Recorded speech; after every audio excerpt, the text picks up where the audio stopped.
Superato indenne il derby del Saraceno con il Canicattì, non senza qualche polemica di troppo a distanza con il tecnico biancorosso romano, l'Acragas si rituffa in campionato per preparare la prossima sfida con la Cefaledium.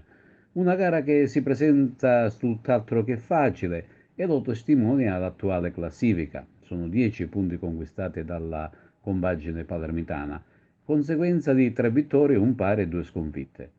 Allenata da Ferdinando Zappavigna, ha in Giampiero Clemente l'attaccante più prolifico con 4 segnature personali.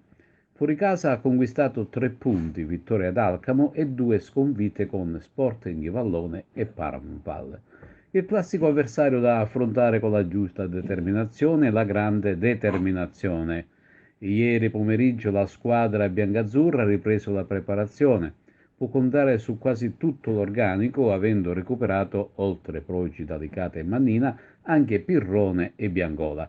Tutto sembra avviarsi verso la normalità, per cui il tecnico Conrado Mutolo può tirare un grosso sospiro di sollievo. I prossimi impegni biancazzurri saranno nell'ordine la gara interna con la Cefaledium e quella esterna con l'Alba Alcamo, e poi arriva il derby dell'Esteneto con il Pro Favara e quello esterno di Campofranco contro l'Atletico Vallone. 4 gare il cui esito finale potrebbero determinare una classifica diversa. Noi siamo abbastanza sereni perché comunque sono partite che avremmo meritato la vittoria anche a San Cataldo, però gli episodi non sono stati dalla nostra parte. Però la nota confortante è che la squadra continua ad esprimere un buon gioco.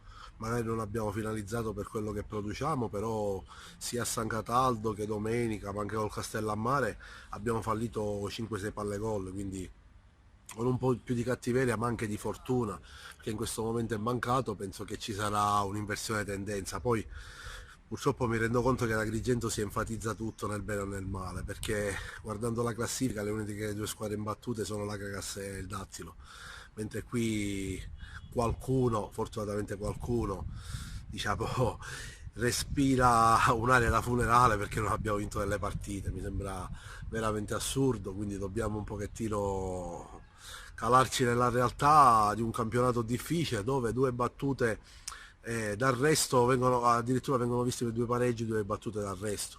Alla fine abbiamo fatto un pareggio in casa, un pareggio fuori casa, per cui cerchiamo di essere realisti, di stringerci attorno alla squadra, siamo alla quarta giornata, dico, emettere sentenze o nel bene o nel male, ancora siamo veramente all'alba. La cosa, ripeto, confortante è che la squadra, anche in un campo di patate qual è stato quello di Belmonte, dove giocare a calcio era difficile, ha sciorinato buone manovre e purtroppo però non è arrivato il gol e quindi la partita è finita 0-0. Però io sono abbastanza sereno, la squadra è abbastanza carica, con il rientro degli infortuni penso che si ritornerà al successo.